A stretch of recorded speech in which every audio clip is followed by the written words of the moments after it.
Olá, gente, tudo bem? Bem-vindo ao podcast do site RD News. Episódio novinho para você aqui. E hoje nós vamos juntinhos conhecer a nossa secretária de saúde de Cuiabá, a Daniele Carmona. Eu ainda não tinha conhecido ela, já bati um papinho com ela antes aqui, mas nós vamos entender como está sendo essa experiência dela à frente da Secretaria de Saúde, também o que já deu para avançar, quais são os desafios, e aos servidores também nós vamos conversar sobre essa questão do prêmio saúde, insalubridade. Está bem legal e bem informativo para você saber o que a Daniele Carmona está fazendo. Tudo bem, secretária? Bem-vinda! Tudo bom, obrigado, uma honra participar do programa e estou aqui para conversar com a população e também falar sobre todas as dúvidas, as ações importantes que a saúde tem realizado. O secretário, eu vendo a senhora assim, né, a sua trajetória, a gente da imprensa vai acompanhando ali a trajetória desses personagens da nossa política, dos nossos setores públicos, né? E a senhora é uma espécie assim de bombeiro, né? A senhora vai ali, a Carmona vai lá e consegue fazer algo ali. Foi questão da intervenção, né? A senhora esteve ali presente e aí depois teve a saída da secretária anterior, a senhora assumiu a pasta. Como que é assim, a sua cabecinha, né, nesse momento? Porque a senhora acompanhou uma intervenção delicada e agora a senhora está à frente dessa secretaria que a senhora tentou ali nos bastidores arrumar a casa. Não é fácil. A saúde ela é muito complexa e a saúde aqui no município de Cuiabá, ela tem enfrentado sérios problemas, principalmente em relação à gestão. A minha trajetória, acho que a gente tem um perfil bem técnico, né, e tem um certo conhecimento. Então, ela já vem de um tempinho atrás na Secretaria Estadual de Saúde, quando o governo do estado fez a requisição administrativa na Santa Casa, né, em 2019. Naquele momento, eu estava como secretária executiva do estado e aí eu assumi também, temporariamente, a direção do Hospital Estadual Santa Casa para colocar em funcionamento. E também foi algo muito corrido, muito rápido, com um apelo muito grande, um apelo social muito grande, né? Porque era um hospital que estava fechando e a gente conseguiu, na época, colocar o hospital para funcionar em menos de 3 meses. E depois veio a saúde municipal com a questão histórica, né? Da intervenção setorial, né? Uma intervenção setorial na área da saúde, num contexto muito difícil, muito tenso. Eu entrei na primeira intervenção, onde o Dr. Hugo ficou à frente, depois foi suspenso por uma liminar e em março veio novamente uma outra intervenção em que eu fiquei à frente. Foram 9 meses e meio intensos. A gente tinha parte dos servidores ao nosso lado, parte não. A secretaria não tinha recurso financeiro. Vários setores paralisados, cirurgias suspensas, exames, as UPAs sem profissionais, unidades de saúde sem profissionais, unidades sem medicamentos básicos para a população. Mas, naquele momento, com o apoio do governo do estado, nós conseguimos reerguer. Não conseguimos deixar 100%, porque o período era muito curto, mas a gente conseguiu devolver à população o mínimo do que eles precisavam. Então, foi um período difícil, mas ao mesmo tempo gratificante da gente poder contribuir dessa forma. E como agora, que lida, né, quando a saúde vira caso de polícia, né? Exatamente. Então, assim, nós, enquanto gestores, à época, qualquer ação que a gente desenvolvia dava medo. A gente ficava receoso, porque a gente não conhecia os processos internos ainda. Nós entramos com parte das equipes, que eram os co-interventores, mas no mais, a equipe era toda a equipe que já estava lá. E sempre, diariamente, com aquela ameaça: olha, intervenção vai acabar, vão vir com uma liminar, a gestão vai voltar. E inicialmente, não sei se você lembra, mas era só 90 dias. Era um período muito curto para fazer muito. Mas eu sinto gratidão pelo fato da gente ter conseguido, nós conseguimos dar dignidade no atendimento e nós tínhamos ao nosso lado vários órgãos de controle também. Então, acho que isso auxiliou, isso foi possível. E agora retornei na saúde, né, numa outra posição como secretária, podendo formar a minha equipe, tendo autonomia nessa gestão junto ao prefeito Abílio. E está tendo autonomia? Sim, estou tendo autonomia. Há 3 meses que eu estou à frente da saúde. É um tempo curto, mas parece que já faz tanto tempo. Sim. E a gente tem um bom diálogo. Todas as ações que eu planejo junto à minha equipe, o que a gente está realizando, ele está a par de todas as situações e com autonomia total. Então, acredito que com isso a gente consegue desenvolver um bom trabalho. Como que a senhora consegue trabalhar com um perfil, por exemplo, o governador Mauro Mendes, ele tem um perfil, né? Ele era mais cauteloso, né? E aí os seus parceiros na intervenção também são pessoas mais cautelosas, mais discretas, que são aquelas pessoas dos órgãos de controle, né? Fiscalizadores.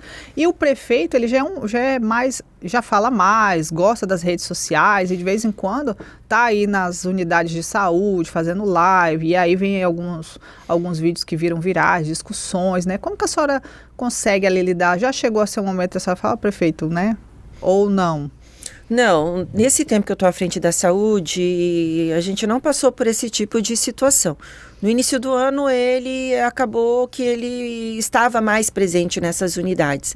Mas agora, como ele está me dando autonomia com toda a minha equipe, e eu passo toda a situação para ele do que tem acontecido, ele também acaba fiscalizando da maneira dele, mas ele é um gestor com um perfil diferente.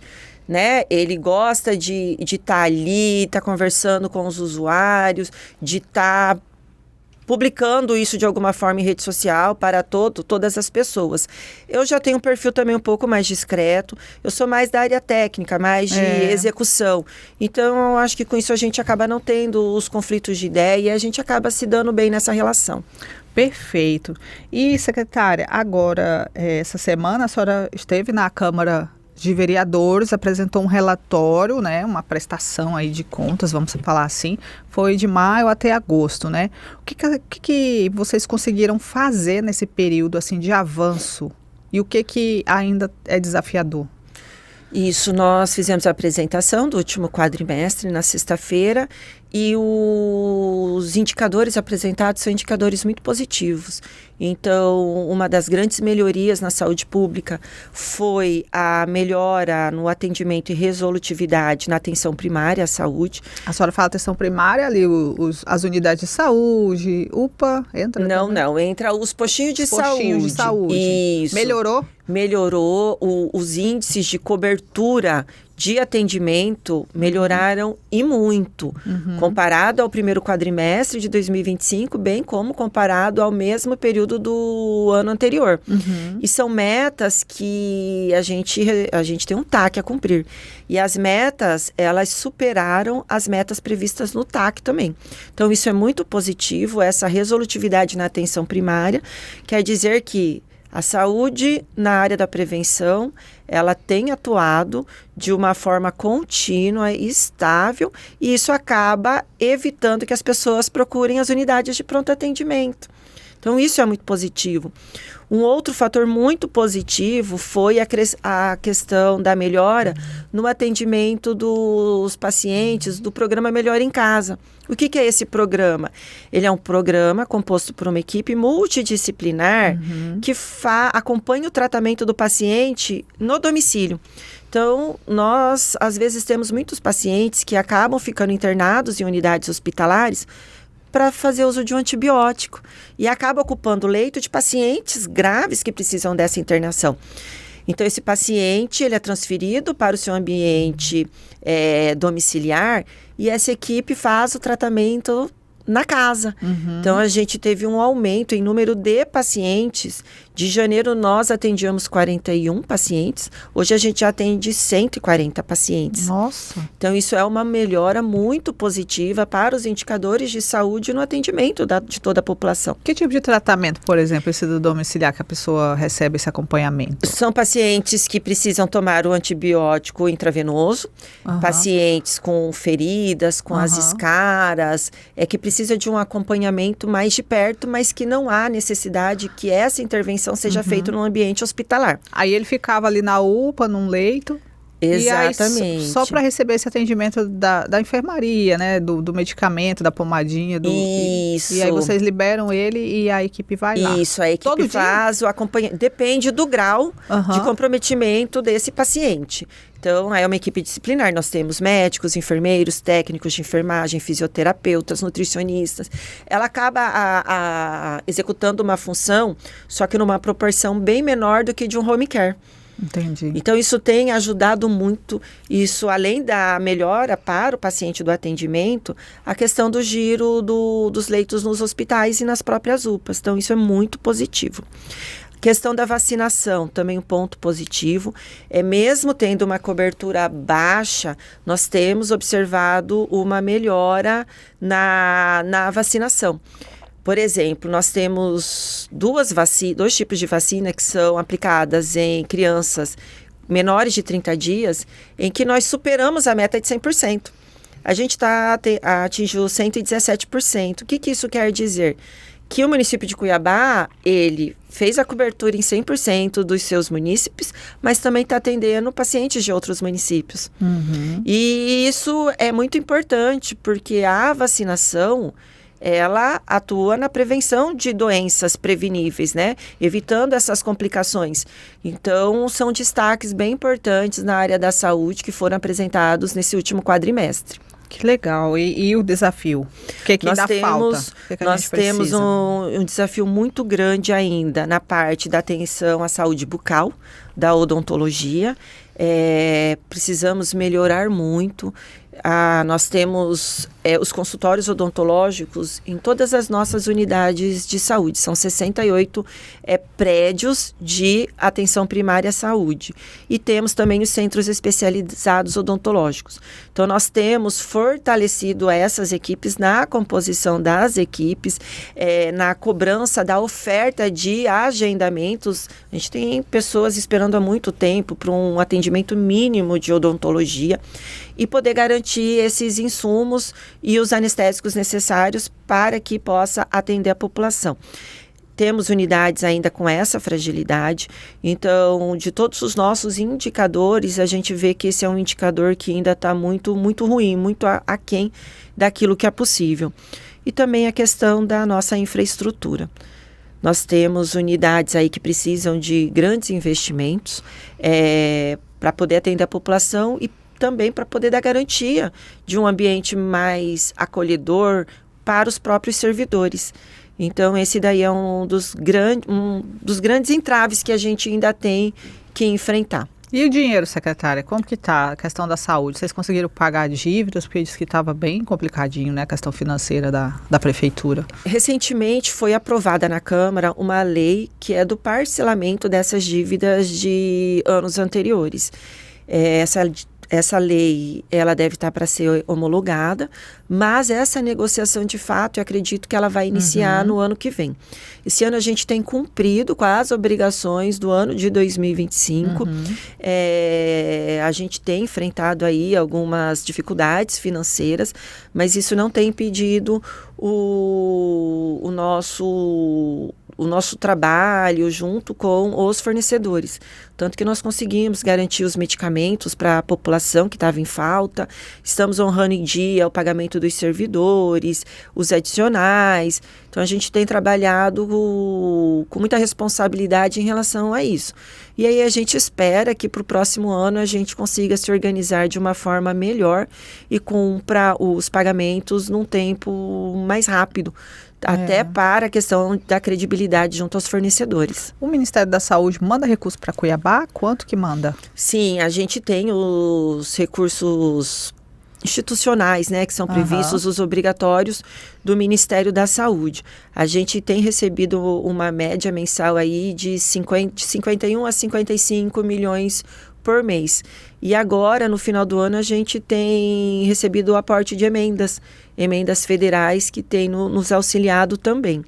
E um avanço importante, até para compartilhar aqui com vocês, é que a gente conseguiu agora em 2025, com a melhora do funcionamento, da composição mínima das equipes de saúde, um aporte financeiro de 7 milhões ano. E esse recurso que nós conseguimos, ele tem mais a ver também com a melhoria das ações na atenção primária. Credenciamos 20 novas equipes de saúde da família, 7 equipes de saúde bucal, a questão do fortalecimento do programa Melhor em Casa, que nós conseguimos também habilitar 5 unidades. Então, assim, tudo que é obrigatório, o Ministério da Saúde, ele tem cumprido. E aí vocês retomaram, eu achei muito interessante essa questão da prótese dentária, né?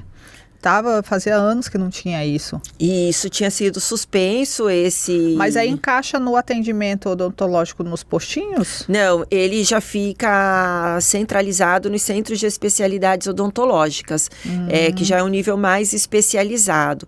Então, nós retomamos esse atendimento no mês de outubro. Há uma fila bem grande, tanto que quando nós iniciamos o serviço, a procura foi enorme, das pessoas realmente precisando. E agora a gente fez uma contratação e a gente se organizou para que não ocorra novamente a interrupção desse serviço. Mas assim, essa prótese, por exemplo, odontológica, ela é feita por questão estética ou ela é oferecida, tipo, infelizmente, um motociclista sofreu um acidente e aí teve perdeu o dente ou machucou a gengiva. Ela entra nisso também ou é separado? A prótese, ela é para qualquer usuário. Para qualquer usuário. Mas aí existem as situações, né? Por exemplo, às vezes teve um acidente, houve a perda de 2, 3 dentes.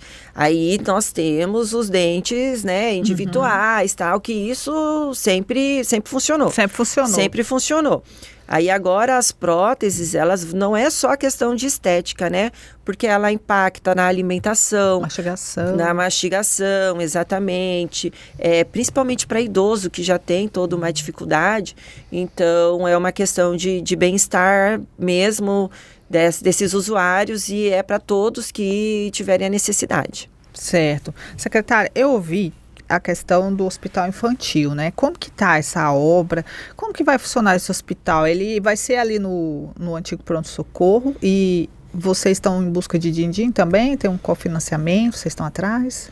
Sim, o Centro Médico Infantil acho que é um dos grandes feitos dessa gestão, que é um fortalecimento do atendimento da saúde infantil no município de Cuiabá. O Centro Médico Infantil, ele é um anexo do antigo hospital e pronto-socorro municipal. Fica bem ali na frente do hospital. A obra, ela foi concluída e agora nós estamos na etapa final, que é da contratação dos médicos pediatras e aguardando a assinatura do contrato para aquisição de parte dos equipamentos. Parte dos equipamentos já estão lá, já estão montados. É uma estrutura ampla que vai ter um atendimento 24 horas por dia, ininterrupto, com capacidade de atender, na sua capacidade máxima, até 900 crianças por mês. Vão ter os consultórios, né, todos com referência especializada de pediatras. São 6 consultórios e vamos ter 29 leitos de internação, desde uma internação mais grave, que são da sala vermelha, até setores de observação. E também um serviço que ele é o primeiro aqui no Mato Grosso, que é a questão da odontologia 24 horas para criança, e onde serão realizados também um atendimento de crianças especiais.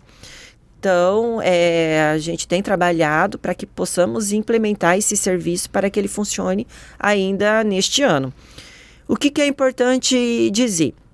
É um serviço porta aberta para todo atendimento de criança. Então, crianças do município de Cuiabá, bem como referência para a Baixada Cuiabana. Nós temos já recursos destinados, mas são recursos finitos, que são os recursos que o prefeito ele destinou na época em que ele era deputado federal, que são 14 milhões, e agora, na semana passada, nós conseguimos um cofinanciamento estadual de 5 milhões e 100 para a compra desses investimentos para o Centro Médico Infantil. Assim que o hospital começar a funcionar, nós vamos pleitear recursos de porta de urgência e emergência para o Ministério da Saúde, mas o hospital precisa iniciar o funcionamento. E também, como ele é um anexo do antigo pronto-socorro, nós temos a retaguarda do próprio pronto-socorro, que já tem o centro cirúrgico, existem 15 leitos de UTI pediátrica, 25 leitos de enfermaria. Então, a mãe chegou com uma criança. É uma criança que estabilizou, precisa de uma cirurgia. Ela já vai ser encaminhada para o centro cirúrgico do pronto-socorro. Precisou de uma UTI, ela já sobe para o 3º andar do pronto-socorro. Mas é uma criança que foi vítima de um trauma, de um acidente de automóvel. Ela pode até dar entrada no centro médico infantil, mas com certeza ela vai ser referenciada para o HMC, que é a referência para os casos de trauma. Entendi. E qual que é a previsão para funcionar, para dar o play? Nós temos uma programação aí dos próximos 40 dias. Nós estamos agora, igual eu falei, na etapa final. Está para sair o credenciamento da contratação dos profissionais pediatras e aguardando a assinatura do contrato para a entrega dos equipamentos que estão faltantes. Entendi. Se Deus quiser, agora no final do ano a gente já coloca em funcionamento. A senhora estava me falando que atuou na Santa Casa. Então a senhora conhece a Santa Casa, como diz lá na minha terra, de cabo a rabo, né? E aí, a senhora sabe que a Santa Casa ela é uma referência na questão da oncologia infantil. E nós temos aí a decisão do nosso governador, né, de não deixar a Santa Casa em funcionamento devido à entrega do novo hospital que está saindo.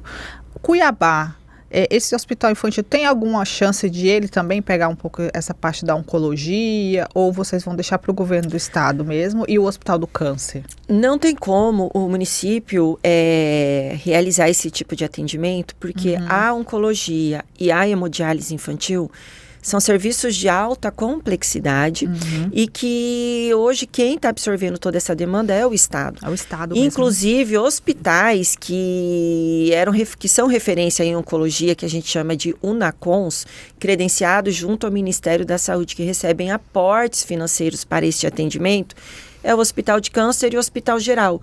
Eram hospitais sob gestão municipal e que passaram a ser de gestão estadual. Então, eles são a referência para esse tipo de atendimento. No momento, não tem como o município absorver essa demanda. Infelizmente, né? Infelizmente. Porque ela é grande. Ela é grande, tem uma procura muito grande. Nós temos hoje, que ainda está sob a gestão do município, o Hospital Universitário Júlio Miller. Ele realiza alguns procedimentos da oncologia mesmo não estando habilitados, mas é uma cirurgia ou outra. E quando a gente fala de paciente oncológico, tem todo um acompanhamento, né? Tem o rastreamento. Desde a recepção, né? Isso, o acolhimento, o rastreamento, que são os exames. Aí vem o momento de fazer a quimioterapia ou a radioterapia e a cirurgia em si. Então, por isso que tem hospitais que são referências para isso, que são as unidades de alta complexidade em oncologia, que são os UNACONS, que no município de Cuiabá hoje é o Hospital de Câncer e o Hospital Geral. Geral, isso. E aí o Júlio Miller que dá uma ajudinha ali, né? Exatamente. São esses três. E aí a gente vai esperar o governador inaugurar esse grande hospital histórico aí que vai ajudar bastante, né? E quem sabe. Uma treta que a senhora pegou também, né, que foi essa questão dos servidores públicos. Como que está a sua relação com os servidores? Eu tenho uma boa relação com os servidores. A senhora é enfermeira. Sou enfermeira de carreira do município de Cuiabá. Nós estamos em constante diálogo com todos os servidores. Essa questão que houve aí da insalubridade, ela realmente acaba afetando todos, porque e vai impactar no valor que cada servidor recebe. Tem uma programação em relação a isso. Houve um cenário mais tenso no início, pela questão dos pareceres da Controladoria Geral do Município, da Procuradoria, bem como de estar posto a regularização no termo de ajustamento e conduta da saúde com o Ministério Público. Mas o prefeito conseguiu resolver essa situação, publicou uma nova lei da insalubridade e também, logo em seguida, ele fez uma alteração na lei do prêmio para que os servidores que, de certa forma, teriam um impacto financeiro em relação à redução do percentual que ele recebia da insalubridade no prêmio. Então, Tudo isso foi discutido muito com a presença de todos os sindicatos, de todas as categorias. Foram várias reuniões até que chegou num consenso. E hoje, graças a Deus, isso foi apaziguado. Nós ainda estamos com um prazo para regularizar em 100% a insalubridade, porque uma coisa é a publicação da lei, né, com pagamento de acordo com o percentual definido, mas agora a Secretaria Municipal de Saúde tem um prazo para que seja executado da forma correta até dia 12 de janeiro, que é o quê? A setorização dos setores da saúde, com a definição dos percentuais e a emissão dos laudos, que é o LTCAT, para cada servidor.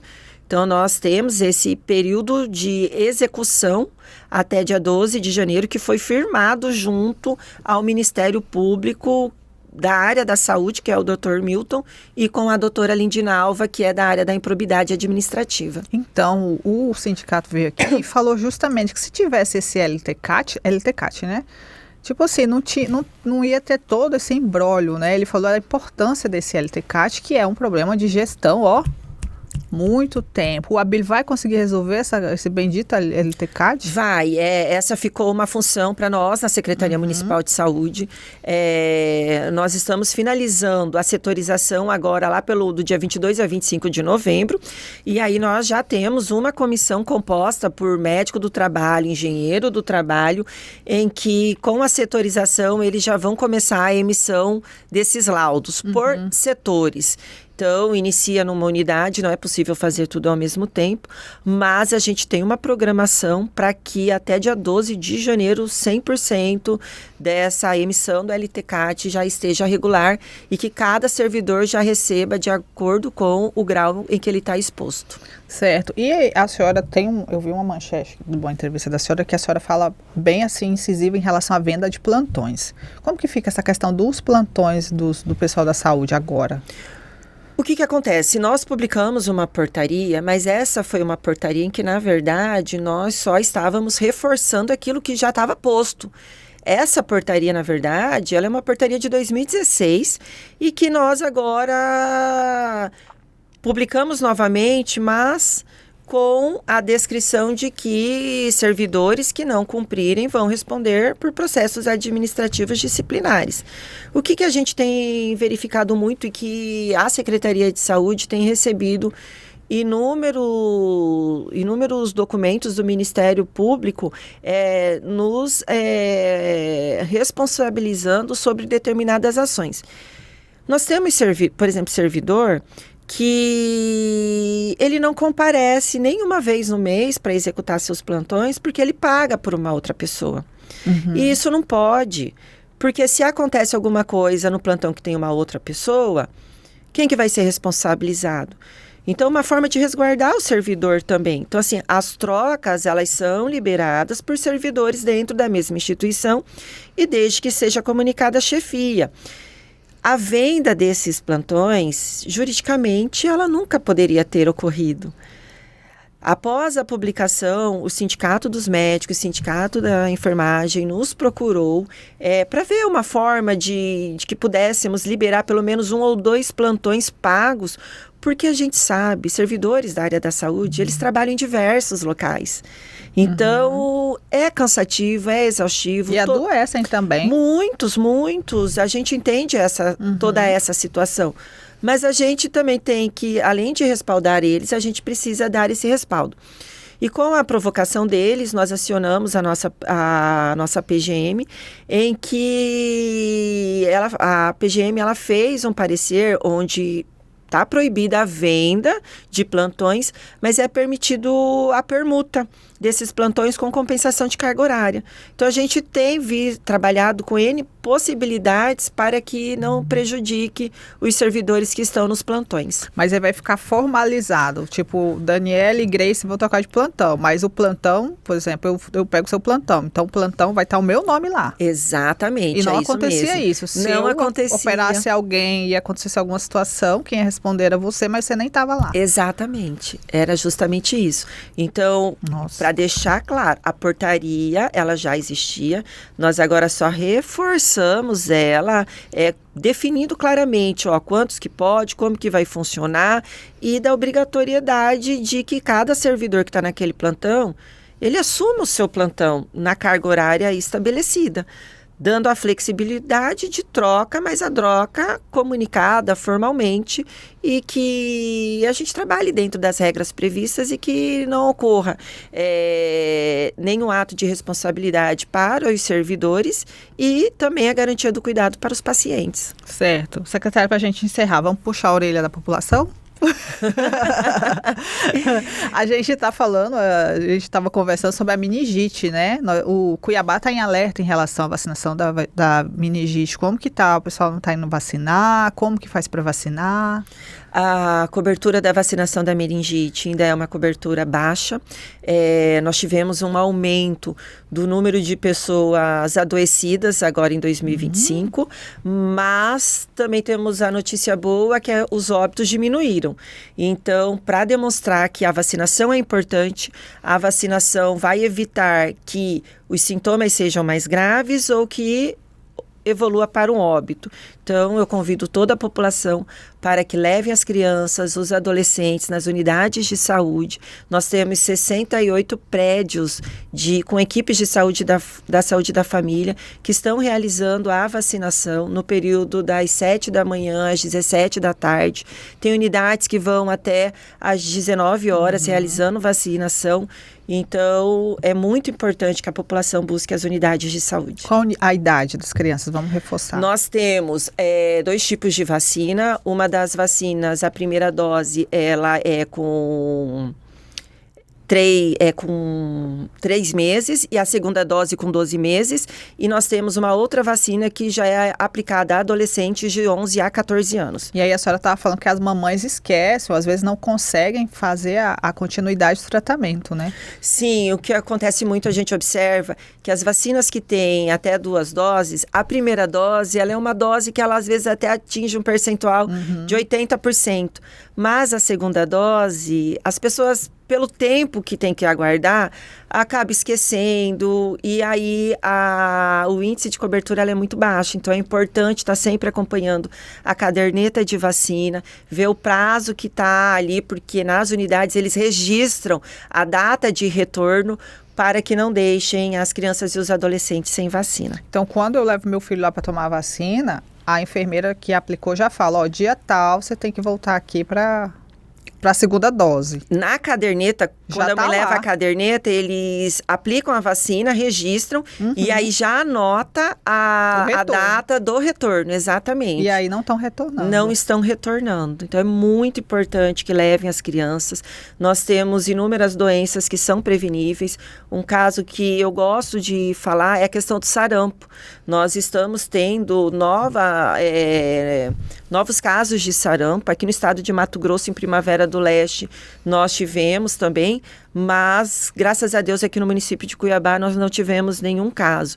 E essa é uma das vacinas que nós chegamos à cobertura de 85% da população na primeira dose, mas na segunda dose de 55%. Então, chamo também para que busquem as unidades, levem suas crianças, são doenças preveníveis, possíveis de evitar. E qual a idade do sarampo, secretária? Sarampo você pode tomar até a idade adulta, não pode ficar sem vacinar. Entendi. Certo. Secretária, obrigada, viu? Eu queria aproveitar também, como nós estamos no mês de novembro, né, do Novembro Azul, nós, no município de Cuiabá, a gente está com várias ações para o público masculino no autocuidado. Na prevenção do câncer de próstata, estamos oferecendo cirurgias, biópsias, ultrassom de próstata lá no São Benedito. Esse final de semana realizamos 40 consultas urológicas. Vamos ofertar no Centro de Especialidades Médicas também agora em novembro. E no final de novembro faremos uma grande ação na atenção primária no atendimento ao público masculino. Com as consultas que eles precisarem, nós teremos atendamentos médicos disponíveis, com orientações para toda a população. E, então, também chamo a todos para que participem dessas ações e busquem a prevenção do câncer de próstata. Sim, e homem tem medo de médico, né? Homem não gosta, a maioria dos que eu conheço corre de médico, né? E é um apelo, né, que a gente faz. A gente tem observado aí o aumento do número de câncer. É a segunda doença que mais mata. Então, prevenir é a melhor ação agora do que tem que enfrentar um tratamento a posteriori. E nós temos essa oportunidade agora no mês de novembro de ampliar as ações de conscientização e da importância da prevenção. Perfeito. Secretária, boa sorte para a senhora, que a senhora consiga fazer uma ótima gestão, que a senhora permaneça lá, que não troque mais, porque aí consegue executar tudo que está sendo planejado e está caminhando, né? Boa sorte. Muito obrigada. Nós estamos com uma equipe bem coesa, trabalhando muito com vontade de fazer a diferença e de garantir a melhoria dessas ações com o apoio do nosso prefeito. Tá bom, secretária. Olha, gente, obrigada pela audiência de vocês. Fique atenta aí aos recadinhos da secretária. Homens, está tendo uma ação bastante reforçada aí nas unidades de saúde para você cuidar da sua saúde, bater um papo, né, ver como que tá algumas coisinhas de vocês. E também está tendo a vacina sarampo, que nós estamos bem, mas podemos ficar melhor. E também a meningite, tá bom, gente? Um abraço, tchau.